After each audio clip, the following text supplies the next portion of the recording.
সেই অ্যাওয়ার্ডের মালিক হতাম, কালকের ঘটনার পরিপ্রেক্ষিতে আমি একটা নির্দিষ্ট গোষ্ঠীকে এই একটা অ্যাওয়ার্ডটা দিতে চাইতাম। কি সুন্দর অভিনয়, কি সুন্দর নাটক, তাই না? কি দোষ করেছিল শ্রেষ্ঠা নামে মেয়েটা? স্বৈরাচারের বিরুদ্ধে সেও তো সমন্বয়ক হিসেবে আন্দোলন করেছিল। স্বৈরাচারের বিরুদ্ধে সেও নিজের জীবন বাজি রেখে ওই স্বৈরাচার সরকারের বিরুদ্ধে আন্দোলন করেছিল।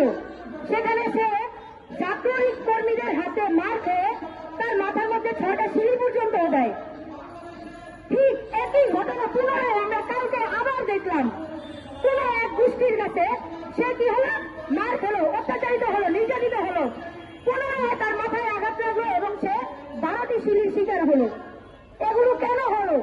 এর জবাব চাই আমরা। আমাদের দেশে সংখ্যালঘু সংখ্যালঘু সংখ্যালঘু, তারা নির্যাতিত নয়।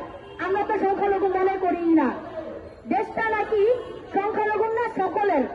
তাহলে তারা যখন আদিবাসী শব্দটা নিয়ে আন্দোলন করতে নামলো, তাদের উপর কেন একদল গোষ্ঠী হামলা করলো? কি জন্য হামলা করলো? এত কিছু পরও কি আপনারা বলবেন যে আমরা এদেশে নির্যাতিত নই? আমরা এই দেশে সেই 1971 সাল থেকে নির্যাতিত হয়ে আসছি, এখনো হয়ে আসছি, কিন্তু আমরা এর বিচার পাচ্ছি না। 1971 সালে মুক্তিযুদ্ধ হয়েছিল নাকি হিন্দু সনাতনী নিধন যজ্ঞ হয়েছিল, তা আপনারা সকালে নিউজে দেখতে পাবেন।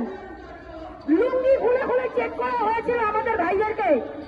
তারা কারা ছিল? সনাতনী ছিল না মুসলিম ছিল না হিন্দু ছিল না খ্রিস্টান ছিল না বৌদ্ধ ছিল?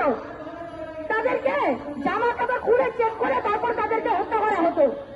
যদি দেখতো না তারা সনাতনী, তাহলে তাদেরকে মারা হতো। সনাতনী না হয়ে তাদেরকে ছেড়ে দেওয়া হতো। সেই 71 সালের ঘটনার থেকে আমরা আজ পর্যন্ত স্বাধীনতার 53 বছর যাবৎ আমরা নির্যাতিত হচ্ছি। আপনারা দিনের পর দিন আমাদের বিভিন্ন জায়গায় সংখ্যালঘু বলে অপমান করছেন। আমাদেরকে বলা হয় আমরা বাঙালি, আমরা নিজেদেরকে পরিচয় দিতে চাই আমরা বাঙালি, কিন্তু না, আমরা বাঙালি পরিচয় দিতে পারি না। কি জন্য? আপনারা আমাদেরকে সনাতনী বলে আমাদেরকে যেইভাবে নির্দিষ্টভাবে ছোট করেন, আমরা আমাদের ধর্মীয় পরিচয় দিয়ে এখন লড়াই করতে শিখে গেছি। আপনারা কি করেন? ওই যে একটা হিন্দু যাচ্ছে, আমি একটা সনাতনী মেয়ে হয়ে আমার মাথায় আমি তিলক পরিধান করতে পারি না, আমি আমার ধর্মীয় চিহ্ন দিতে পারি না। কি জন্য? আমার রাস্তাঘাটে বেরোতে ভয় লাগে। না, আমাকে তিলক দেখলে আমাকে কি করবে?